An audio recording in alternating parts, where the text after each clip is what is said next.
parce que fɛn ne y'a mɛn kɛnɛma ne bɛ taa fɔ le lɛnsi ye ne y'a vocal bila le lɛnsi kun ne y'a fɔ a ye a fɔra ne ye cogo min na mobili dira a ma cogo min na a bɛ ka wari minɛ cogo min na ne donna le lɛnsi kun ne ye vocal bila le lɛnsi kun ne y'a ɲɛfɔ le lɛnsi ye don kelen ale Fimani sigilen bi yan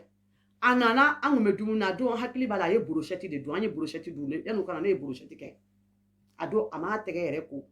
fo fitinin ko ko lagare k'e bɔra kɛnɛma ko n'i ma to k'i tɛgɛ ko walayi ko bana ninnu bɛ fɛn ko bana b'i minɛ dɛ a dimina a don an sigilen kun bɛ dɔrɔn ale de nana ni an kun bɛ réseaux sociaux la kumaw ni o y'a sɔrɔ Buwa ka problème ninnu fɛn an kun b'olu kumaw ni fɛnw na quoi a sigilen sen ka taa tantɔ o y'a sɔrɔ jipu surumani dɔ b'a la ko ne kɔni ye Momo di dɛ ne ye Momo di o dun y'a sɔrɔ a fɔra ne ye ko Fima ye Momo di Fima yɛrɛ da sinna k'a fɔ n y'a di n ye Momo di an ko e ye jɔn di a ma segin kuma kan bilen a yɛrɛ on dirait que a da porokotora k'a fɔ k'ale ye Momo di a ma segin a kan ne ni muso in y'a kuma kɛ un jour muso in ko ne ma k'ale ni Momo kun bɛ kuma la k'ale ni Momo k'olu ye 3 lignes kɛ k'ale ni Momo de Canada kun bɛ baro la quoi Fima ka fɛn in na parce que adresse on dirait que Fima de ye Momo de Canada ka adresse di don min na u taara fɛngɛ gosi Momo gosi Fima de adresse di u ma ale da de y'a fɔ dɛ yan k'a ye Momo di Fima e da de y'a fɔ mɔgɔw kun bɛ yan dɛ n tɛ fɛ ka mɔgɔ tɔgɔ fɔ mɔgɔw bɛ yan dɛ u tulo kun b'a la dɛ i ko k'e de ye Momo di ne kɔni ye Momo di a sera dɛ ne kɔni ye Momo di ko e ko cogo di a ma segin kuma kan bilen Fima ni nkalon don ne tɛ nkalon da i la o Momo de Canada u taalen Momo de Canada gosi e de ye adresse di i yɛrɛ da de y'a fɔ yan o kɔfɛ an ye ni balawu ni fɛn bɛɛ kɛ groupe kɔnɔ tuma min na Dununba nana cɛnin min bɛ ne ka administrateurs la o y'a sɔrɔ an kumana groupe kɔnɔ Dununba taara o cɛnin wele k'a fɔ ɲɛna ko ne de o y'a sɔrɔ Dununba ko ne y'ale kɔrɔfɔ ko vocaliw bɛ ale bolo mɔgɔw ko a ma ko na ni vocal ye a nalen ni vocal ye u ko ko Dununba ko a m'i kɔrɔfɔ dɛ k'a y'a fɔ e yɛrɛ de ɲɛna a y'a fɔ e yɛrɛ de ye video vocal kɔnɔna na parce que siriko problème de kun don ne ko n k'a da bɔ a la n'a digira a la a ye ne dɔgɔya ne taara kama ka inbox kɔnɔ mun bɛ ne fɛ ne y'o f'a ye u ko k'a m'i kɔrɔfɔ kɔfɛ dɛ a y'a fɔ i yɛrɛ de ɲɛna groupe kɔnɔna na u y'o fɔ Dununba taara o la ka taa cɛnin fɛ yen ka cɛnin wele k'a fɔ cɛnin ɲɛna ko Virisi i ka yafa ma n b'i tɔgɔ fɔ i b'a dɔn mun de kɛra ja e de ne ka kuma fɔ Aja ye an ye kuma minnu fɔ e de y'o fɔ Aja ye Aja filɛ ka taa ne ka kuma fɔ groupe kɔnɔ sisan a filɛ nin groupe kɔnɔna na a y'a fɔ tan a y'a fɔ tan a y'a fɔ tan a y'a fɔ tan k'e de y'a fɔ cɛnin ye ne wele ten vum tata Aja ne ma fɛn faamuya dɛ k'aw kun bɛ réunion na sisan k'e ye ne tɔgɔla kuma fɔ groupe kɔnɔ e taara mun fɔ ne ma e ye mun fɔ ne ye mun fɔ k'e taar'o fɔ ne ko ne ye Virisi a ko awɔ ko tanti ma de ye n wele sisan ka kuma fɔ n ye ne ko d'accord ne ye kabini Siku kelen ka groupe créé 15h o don kelen de don an kun bɛ réunion na don min na ne ye kuma daminɛ don fɔlɔ yɔrɔ min na a bɛɛ ne y'a bɛɛ ta k'a ci cɛnin ma a bolila vif ka taa fɔ Siku nimaga fana ye ko ye Siku an ye kuma minnu kɛ Aja y'a message ta k'a ci Virisi ma tout de suite a y'a essayé k'a bɛ bɛɛ mélanger ne ye vocalu ta ka taa di Virisi ma n ko Virisi a lamɛn ni tɔgɔ kisɛ kelen bɛ kuma la i bɛna fɔ ɲɛna Virisi ye message bɛɛ lamɛn a ko tiɲɛ la tata Aja i bɛ yafa ma n tɔgɔ tɛ nin na n tɔgɔ yɛrɛ kisɛ kelen tɛ nin na mais i bɛ yafa ma mais tanti ma de donna an kan k'a fɔ ɲɛna k'i taara n tɔgɔ f'a kɔnɔ mais aw ka kɛlɛ ninnu a ka ne sen bɔ a la o yɔrɔ la Siku ye publication dɔ kɛ ne m'a ye cɛnin de nana ko ko Siku ye publication dɔ kɛ k'a ko mɔgɔ minnu t'an ka Malika famille kɔnɔ u k'u da bɔ an ka problème ni fɛnw na tout ça ne ko n ko ne ma Siku ka publication ye koyi n ko ne ma fosi ye ja Dununba taara o la ko fo Siku nimaga ka bɔ ka video kɛ ne kan Siku ko non ko parce que ko ne ye vocal de Siku ko ne tɛ video k'a ja kan dɛ pour quelle raison n bɛ video k'a kan ko ma ko sabali koyi ko kuma minnu bɛ k'a fɔ i ma ko kana jɔ i la koyi ko sabali koyi n bɛ video k'a kan mun na Tunumata ne korofo cheni ko ne makala ne kalambali ye il est très ne be munde nye ne be munde ke ne be se ka nafa jume nye cheni ne be mundo kele balawu femsenu avocalu nye ko me ka avocalu nye ne bi mai mais avocalu nya di mo do ma mukla ko wole ko ba jan ko ne be munde nye ko balawu ko ka ne korofo cheni o so ne tara fo le lengs ko non kale ma dawla kale be se ka kuno tike ko ka fo ko dunuma mo fo ne ma no ko d'accord ngo le lengs aya fo parce que de moment qu'elle tara fo ko ne kuma fo cheni nyana o kuma ma ke tien ne nga vocalu takata di aya ise ka shiku kona sugu ka fima ko fima nga bone kama ko ka video ke shiku ko ni fima bora ka be kodaka ko wallahi kama sigini muyi o so ba fa no be fe fima nga boka ne nene sisa ne kume janfa kono de wallahi ne kume janfa kono ni shiku ni magani malika fitini kunte nu kume na dabir ne daladi sisa o kele na muke cheni fana ne vocali demandé cheni na cheni ya ne ma dron dunuma be ka ne korofo yoro mina ko ne illettré ne be mun don kele balawu nafa jume menena ne be se ka nafa jume na se o ma no ma faranna no ma ne toyino parce que ayaye o ye page créer ka ne ma soninkara créer ka ne ma ne be ka soninkara émission ke mogo be ka na laje me ka jelu ka fenke abe ka laje dunuma nana donner contre la ani fimani ma fingula ma je kula ntenta fando ntena fando ni re ta do me fe munke ne vocal ci le lengs ma le lengs ko ko ngana video ke ngo ok parce que na e mun fone ne ba lame le lengs ko kayre be takuma ni fimani o ko kerati ala ye ne re bo o tugulati so ni shuku ngara mo do shuku me video keneka mais shuku ma so ma video keneka o ka boye no fimani ika Musa Jawara ko asoro tugo flene wanda dona la bi da dona la sini nte hari nimisa o foli la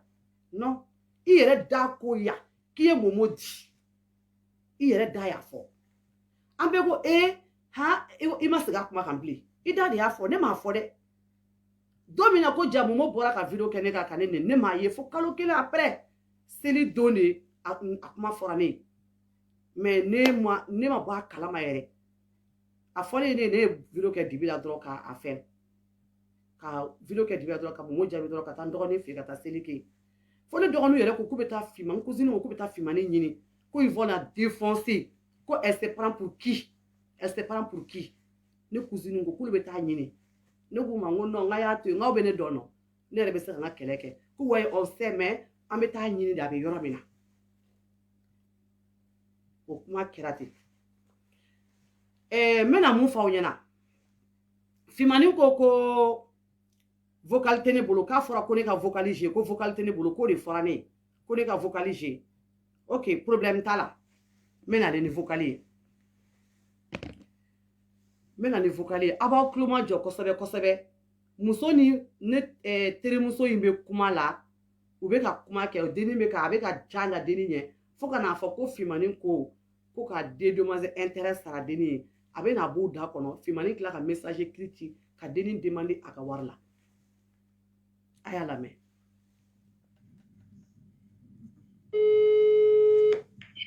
allô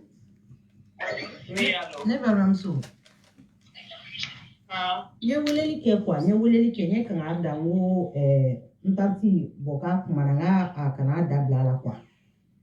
wo ko be tona bla ni na wo ni wote donc ni a mo kan dabla la kwa wo parce que wo a demi tanti yere wo vraiment wo elle m'a beaucoup respecté donc ni bunya bini mo il faut pas que akana ki tugo dula kwa bon nye kana da mais ne yere ni ni wote ni parce que deni mbe ka kuma san ne tere muso be ka kuma deni mi fe no e fimani nga deni ye Mali la akloba la o deni che muso de ye aye che muso de ye wole ka fokale ba che ko ale ba che soutenir donc o le digira deni na deni yo o vocal ta ko chi ne tere muso ma non parce que faut nga vidéo j'ai parce que ni ma vocaliser quoi non ata jonga j'ai vocali bade ne be abade aya ukuloma jo parce que depuis ko indamne ne de ka barake no fa duguma ere bolo ne am se ka mun ne ke pour ka se ka sita ko ina sa quoi e ka fone e ka sira Au global ni se ka mun ke bi ne mega arrangement ne nyene Awo. ni fima nya wate ko fima photo jiginyan fima video publié awo nete ete no même mo imana Fima ye photo de bla folo kabe na video ke cheka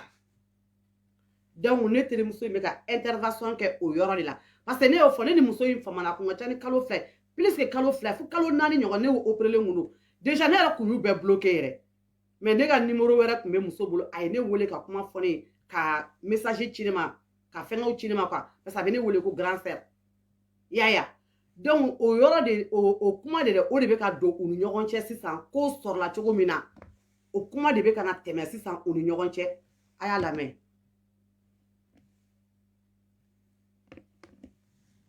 John ala ni mana fɛn kɛ i ni kelen o Awɔ. bɛ ni ala de cɛ O ye n'i ye tiɲɛ ye. ɲuman kɛ a bɛ ni ala cɛ n'i ye juguman kɛ a bɛ ni ala cɛ o ye tiɲɛ ye ne ye finman wele ka min fɔ a ɲɛna ne b'a dɔn aw tulo b'a la mais bi ni ne kɔrɔkɛ nana nin ka appel aw tulo b'a la k'ale ye fiman wele ko ka mun fɔ a ye ko ala b'o dɔn ko mais ko bi a ye kɛri bila a b'a dɔn a m'a ye o bɛ ka tête de mort bila a ye kɛri bila parce que n bɛ ka vocaliser a ye kɛri bila même ni n bɛ vocaliser 2 heures du matin n b'a kɛ walahi n b'a kɛ a y'a lamɛn kosɛbɛ enregistré ka ci ne ma i ma ye ko n'i ye kama sɔn k'a dɔn ko parce que ko ne de ye numéro d'a ma awo n y'a fɔ a ye n ko et puis n ko min bɛ ka kuma fɛ fɛnɛ n ko ani min kumara n ko ye mɔgɔ sɛbɛn de n k'a ka cogo dɔn cogo sugu bɛɛ la a kana na don gasi la quoi effectivement ouais i ye ne bonya ouais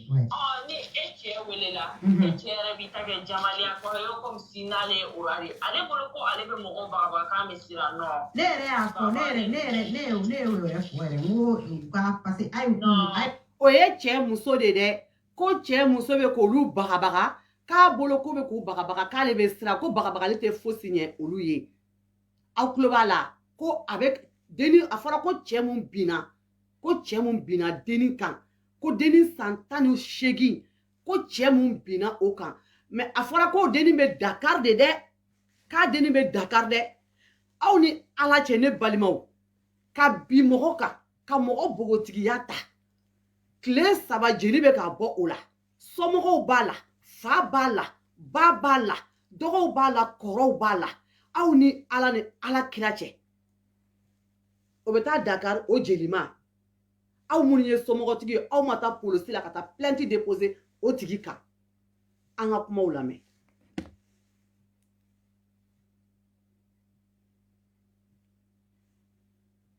ayi kuna sini e yɛrɛ ni ne e yɛrɛ ni fiman kɛlɛla yɛrɛ pour que fiman ka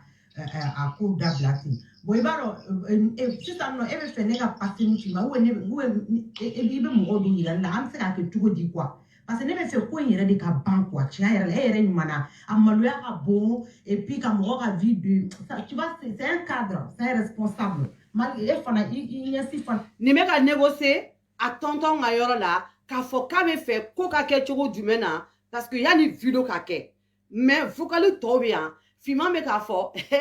non ko a bɛ se commerçant la da non ne bɛ k'a ka marché de tiɲɛ o dire kɛ o de la a bɛ k'i panpan i ko tinɛni ka t'i yɛrɛ bila ne ka tulu kalama na tan turukutu ne bɛ kuma kelen fɔ fiman ba ye Sira Jalo Sira Jalo n b'a f'i ɲɛna i den depuis a nana Faransi a tɛ baara la a bɛ ka balo i tɔgɔma ka wari de la sira fitinin a bɛ ka balo sira ka wari de la i tɔgɔma ka wari la ka bɔ yen tubabu bɛ wari ni fitinin mun d'a ma wa a ka baara bɛɛ ye mun ye dɛ ne b'a f'i ye ne balimamuso fiman ba a ka baara bɛɛ ye mun ye dɛ wa a ka marché de filɛ nin dɛ ka musomaninw ta olu ka taa ni dani cɛw ye hôtel la u bɛ cɛw mɔrɔ u tɛ sɔn ka da n'u ye u b'a photo ta u bɛ n'u di a ma fiman b'o wari ci e ma ne ba kana wari in dun dɛ wallahi Sira Jalo kana wari in dun n'i y'a dun wallahi lahara i bɛ taa fɔlɔ tasuma kɔnɔ dɛ parce que i den tɛ baara la a bɛ ka mɔgɔw de tɔɲɔ ka ɲɛji bɔ mɔgɔw ɲɛ la k'o wari ta ka t'o den ma e b'o san langana na ka taa misiri la wallahi a langana jakɔ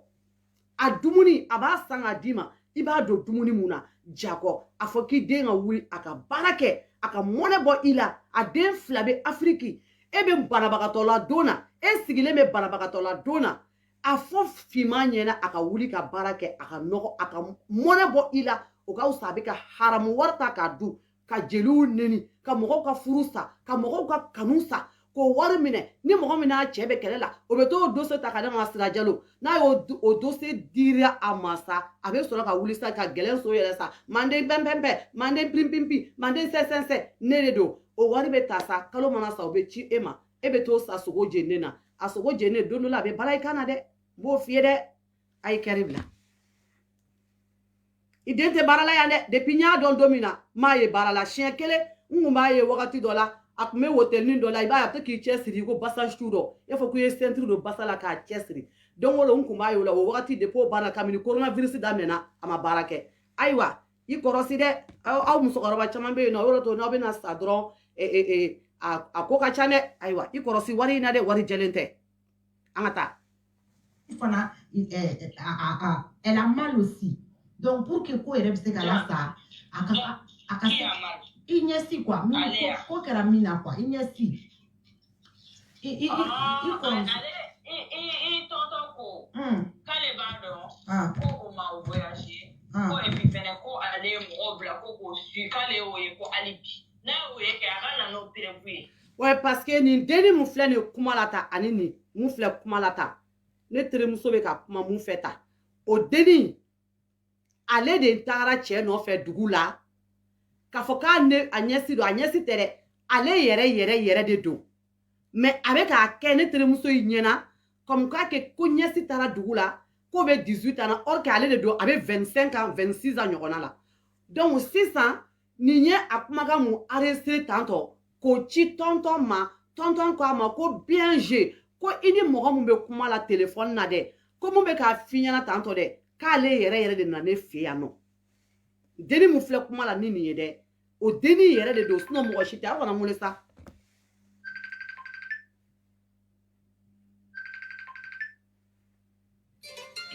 Akale oye wa ayo ko juma. Akale oye biwa. Allô?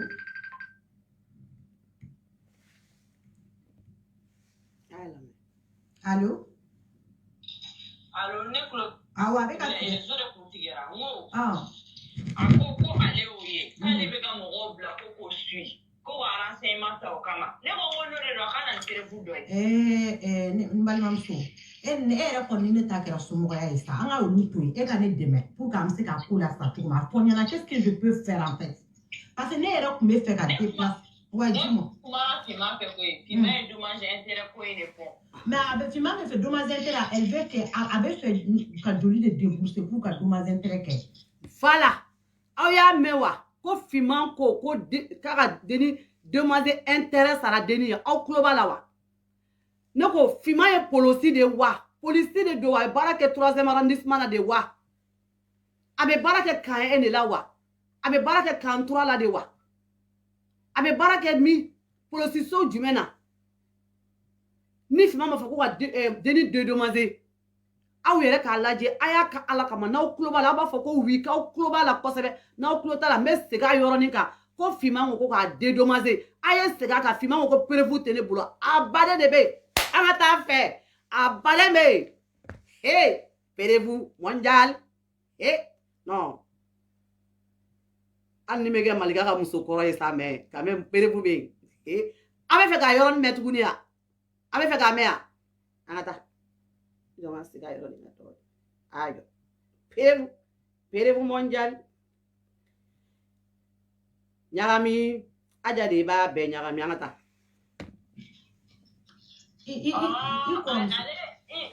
Tonton ko k'ale b'a dɔn ko o ma voyage i ma voyage fɛnɛ ko ale ye mɔgɔw bila ko k'o su k'ale y'o ye ko hali bi n'a y'o ye kɛ a ka na n'o prévu ye. Akale oye wa a y'o fɔ jumɛn. A ka convention tigɛ ka na n'a ye. Akale oye bi wa. a y'a sɛbɛn ko puissance aja puissance a ma ɲi dɛ puissance aja puissance a ma ɲi dɛ a y'a sɛbɛn ko puissance aja puissance a ma ɲi dɛ an ka taa. an ka taa. Allô?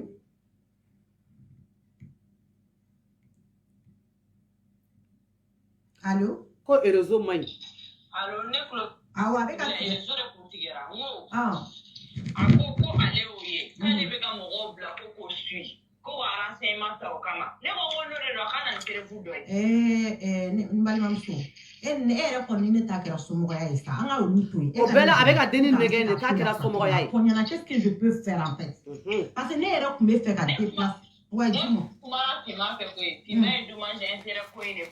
Mais elle fait dommage d'intérêt. Elle veut qu'elle jolie de débourser pour qu'elle dommage d'intérêt. Moi, je serais fixée. Les rêves, c'est qu'on prononce à la casserole. Mais c'est tonton à Yoroma.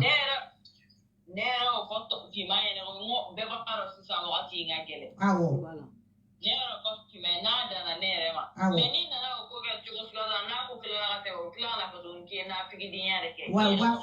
Effectivement, il y a trop de il y a le fond. Il faut qu'on y qui va que tu dois là parce qu'il y a des choses qui la face mais il faut qui va que tu dois là et RM ne mo modèle doyi. Wa Aye terrible. Ube ka tête de mort bla aye terrible. Aye terrible. Aye terrible. Quel mondialini ame clancheni je cinéma cherema toje. Sininte na ke tante molo ba toje. Aw sona nga toje wa ou bien be fanga adabla di. Abe fanga adabla. Abe fanga continue wa. Ayo forget. Bizansi. Ah. Na continue wa. Tête de mort tu be kala. Ay karibla. Anata. Wa ko ke de ga mo. Tu vas que il commence din kera tanto il veut ata fara che ka mo kan alors que uta do mo ni mo li me kire mo ni mo che ka so ma delika no ni quoi tu vois ne age komina ne téléphone mi komina on va vidéo ko kama d'accord o shikele te ga ko vidéo bu la téléphone mi deni e galon tige kale ya mine téléphone ko vidéo kama ko photo mbe vidéo ko na kale ya labo o de kama tiente téléphone ya yere de taye wa ayere de ye muso yere muso mutara che no fa mena sego ka chien jul ayere de do mais avec OK kanin ngoloko parce que aboloko ni ta kalama quoi voilà non vocal BG parce que tout ça no kera abale yere jeya parce que ale ma jena vocal ka je mais abg abale yere fana jeya ni be mo were fana kisi muso fana mo were fana be kisi ni mo were muso mun doni ka ni ta don ibe kisa toroma ah maintenant ko vocal TG awe do mo ka kuma fo mo ko vocal TG mo ko be ka nini réseau ka kuma be ka fo mo ma ah ne fana be se kan defaire na we vocal je yoro ide ah aha ah jonga gelen so yele folo mage dal frota ya jo folo mage dal frota ya jo folo nga gelen so yele folo nga continue wa ou bien nga twe nga continue wa hein ata d'accord mais fima pour une somme dossier y en a pour dommage d'intérêt faut ne de fima yeni ngola ko dommage intérêt ko be chokoti ah ok donc il va fima wole ga fima yeni il va fima yeni va ko dommage d'intérêt ko aller ko parce que ne pas préférer ne ka discuter ne te faire affaire ni fima na bolo parce que fima avec mon code voilà effectivement avec mon droit et puis enregistrement ko nous ne tenu ko nous parce que bonyari kan ko bela quoi voilà et ba do fima me mo do oh deni yere be ka fima korofo mais nyame ko buka barala o fana buka barala o yuka bara tabolo doy ou be nyogon korofo nyogonye donc pour que e ka se ka kuma o yuka bara tabolo doy deni be ka fo ko fima me mo do ya abe mo arrêter oh ni dun te fait avoir abo effectivement te fait avoir abo mais ne de ala mine ka di avec mouye aka koy parce que là trop c'est trop au global là c'est ça voilà angata donc ne te fait tu vas un peu ne va préférer qu'à terminer et tu vas ne va